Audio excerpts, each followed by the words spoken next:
શ્રી યુદ્ધકાંડ સર્ગ 22-25। નળ વાનર આ બધું સાંભળતો હતો તે રામની પાસે આવ્યો અને બે હાથ જોડીને બોલ્યો, હે રામ, આપની આજ્ઞાથી હું સમુદ્ર પર સેતુ બાંધીશ। મારા પિતાનું મને વરદાન છે, આથી હું અકળ કાર્યો પણ કરી શકું છું। હું વિશ્વકર્માનો ઔરસ પુત્ર છું અને આજ સુધી વગર પૂછે મારી શક્તિનું વર્ણન મેં તમારી પાસે કર્યું નથી। હે રામ, હું સમુદ્ર ઉપર સેતુ બાંધવાને સમર્થ છું, માટે તમે વાનરોને આજ્ઞા આપો। રામે વાનરોને આજ્ઞા કરી। આથી વાનરો હર્ષિત થઈને મોટા મોટા વૃક્ષો ઉપાડીને સમુદ્રમાં ફેંકવા લાગ્યા। કેટલાક વાનરો પર્વત પર ચડીને મોટી મોટી શિલાઓ ઉપાડી લાવ્યા અને સમુદ્રમાં ફેંકવા લાગ્યા। સેતુને દિશા આપવા દોરડા બાંધ્યા અને નળ વાનરે સેતુ બાંધવાનું કાર્ય શરૂ કર્યું। પહેલા દિવસે વાનરોની સખત મહેનતથી નલે 14 યોજન સેતુ બાંધ્યો। આમ ને આમ 5 દિવસમાં તો સમુદ્રનો સેતુ બંધાઈ ગયો। અંતમાં રામ કહેવા લાગ્યા કે આ સ્થળ અત્યંત રમણીય અને શ્રેષ્ઠ છે, તેનો મહિમા વર્ણવી શકાય તેવો નથી। અહીં હું શિવલિંગની સ્થાપના કરું એવો મને વિચાર થયો છે।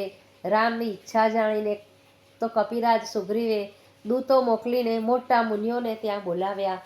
વિધિસર શિવલિંગની સ્થાપના કરી અને પૂજન કરીને રામે પ્રસન્ન થઈને કહ્યું, મને શિવજી જેવું પ્રિય બીજું કોઈ નથી। જે લોકો આ રામેશ્વર મહાદેવના દર્શન કરશે તે આ દેહ છોડી દેશે ત્યારે મારા ધામમાં જશે। રામેશ્વર મહાદેવ કી જય હો। પછી સારું શુકન જોઈને રામે લક્ષ્મણને કહ્યું કે હે લક્ષ્મણ, વિશ્વકર્માના પુત્ર નળ વાનરે આ સુંદર સેતુ બાંધ્યો છે તે જોઈને મને આશ્ચર્ય અને આનંદ થાય છે। હવે કાર્ય પૂર્ણ થયેલો જોઈ સાગર પાર કરવાને વાનરો ઉતાવળા થવા લાગ્યા। સેતુ બંધાતો ગયો તેમ તેમ ઘણાય વાનરો સામે પાર પહોંચી ગયા હતા। વિભીષણ પણ પોતાની ગદા લઈને મોખરે ઊભો હતો। ત્યારે સુગ્રીવે રામને કહ્યું કે હે રાઘવ, તમે હનુમાનના ખભા પર બેસો અને લક્ષ્મણને અંગદના ખભા પર બેસવા દો।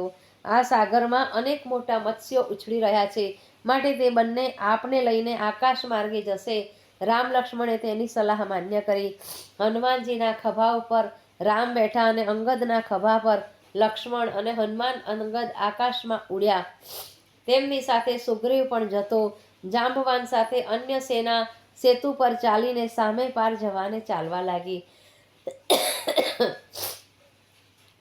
વાનરોના કોલાહલ સામે સમુદ્રની ગર્જના ઢંકાઈ જતી હતી।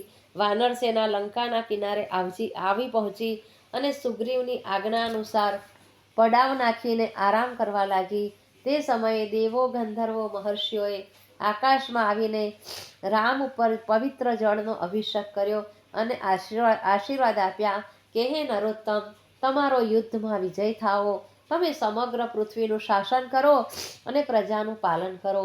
દેવોના ગયા પછી રામે લક્ષ્મણને કહ્યું, આપણે આજે જ વાનર સૈન્યને લઈને લંકા પર આક્રમણ કરીશું। આમ કહીને તેમણે લંકાની દિશામાં પ્રયાણ કર્યું। તે સમયે સુગ્રીવ, વિભીષણ અને સર્વ વાનરો તેમની સાથે ભયાનક ગર્જનાઓ કરતા ચાલવા માંડ્યા।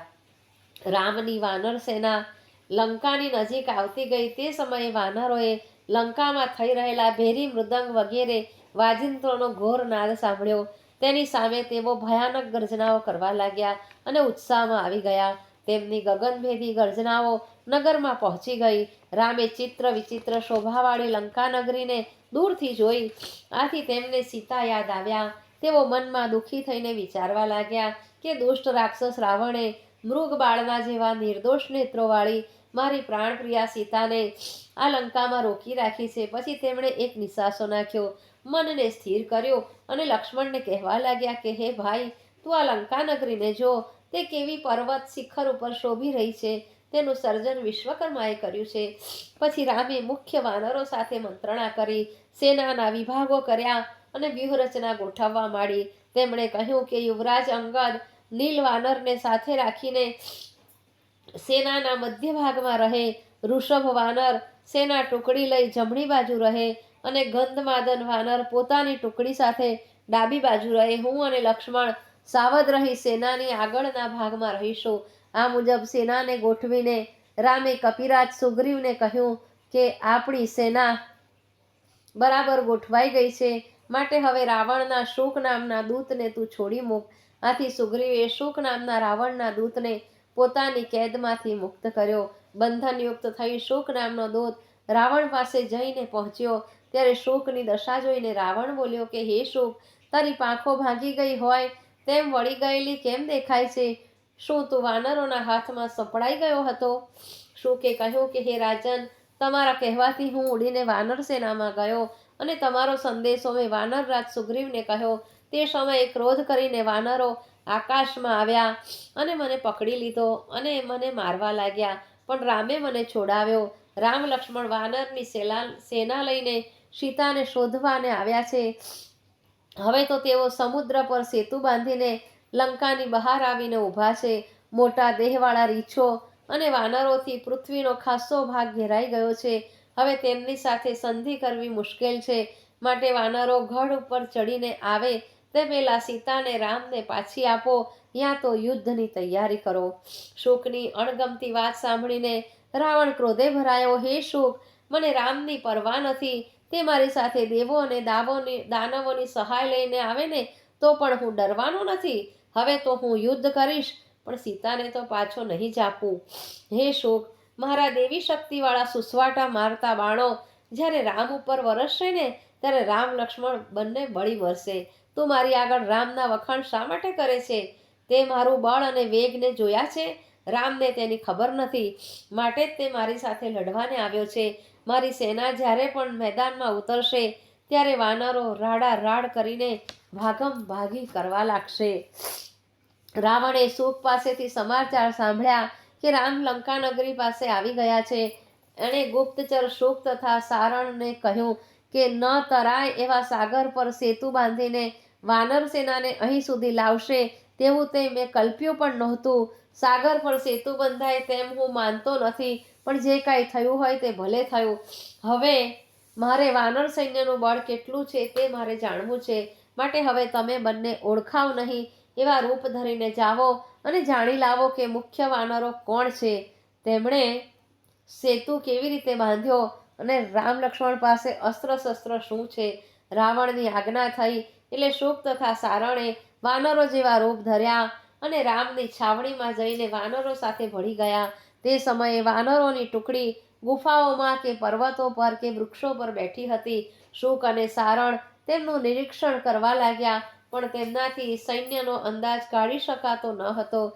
આ ગુપ્તચરો નિર્ભયપણે ફરતા હતા ત્યારે તેમને વિભીષણ ઓળખી ગયો એટલે તેમને પકડ્યા અને રામ પાસે રજૂ કર્યા. વિભીષણે કહ્યું, હે રઘુવીર, અશુક તેમજ સારણ નામના રાક્ષસો રાવણના મંત્રીઓ છે અને આપણા સૈન્યમાં વાનર રૂપે ફરતા હતા. તેઓ ગુપ્તચર બનીને આવ્યા છે. રામને જોઈ ભયથી વ્યાકુળ બનેલા રાક્ષસો બોલ્યા, હે રામ, આપ તો દયાના સાગર છો અને રાવણની આજ્ઞાથી આપના સૈન્યનું બળ જાણવાને આવ્યા છીએ. આથી રામને હસવું આવ્યું અને કહ્યું, હે રાક્ષસો, તમે રાવણની આજ્ઞાથી બધું જોઈ લીધું હોય તો હવે પાછા જાઓ. તમારે જોવાનું કાંઈ બાકી રહ્યું હોય તો વિભીષણ સાથે ફરીને બતાવશે. તમને સમગ્ર સેનાના દર્શન કરાવશે. તમે પકડાઈ ગયા છો, પણ મનમાં ભય રાખશો નહીં. તમે અહીંથી લંકામાં જઈને તમારા રાજા રાવણને સંદેશો આપજો કે કુબેરના ભાઈ તે બળપૂર્વક મારી પત્નીનું હરણ કર્યું છે. હવે તું મને જે બળ હોય તે બતાવ અને કાલે સવારથી જ તારા તીક્ષ્ણ બાણોનો તારી લંકાનગરી પર વરસાદ વરસશે અને તારું સૈન્ય છિન્ન ભિન્ન થઈ જશે. કાલે સવારથી જ મારો ક્રોધાગ્નિ તારા પર વરસવો શરૂ થઈ જશે. અને રાવણને કહેજો કે હે રાક્ષસ રાજ, અમે વાનરોના રૂપ ધરીને વાનર સેનામાં ભળી ગયા હતા. ઘણી ખરી માહિતી મેળવી પણ લીધી હતી. અમને કોઈ ઓળખી નહોતું શક્યું, પણ તમામ શુક સારણે તે સંદેશો સાંભળ્યો અને રામને વંદન કરી ઉતાવળા લંકામાં ગયા. રાવણને કહ્યું કે અમને તમારા ભાઈ વિભીષણે વધ કરવા પકડ્યા હતા, પણ રામે અમને છોડી મૂક્યા. હે રાવણ, મહાસમર્થ રામ, લક્ષ્મણ, વિભીષણ અને સુગ્રીવ એ ચારે જણા સાથે બેઠા છે. આ ચાર પુરુષો જ લંકાનગરીને મૂળમાંથી ઉખેડી નાખવાને સમર્થ છે. રામનું તેજ તથા શસ્ત્રો જોઈને અમે માનીએ છીએ કે એકલા હાથે લંકાને ભગ્ન કરવા તે સમર્થ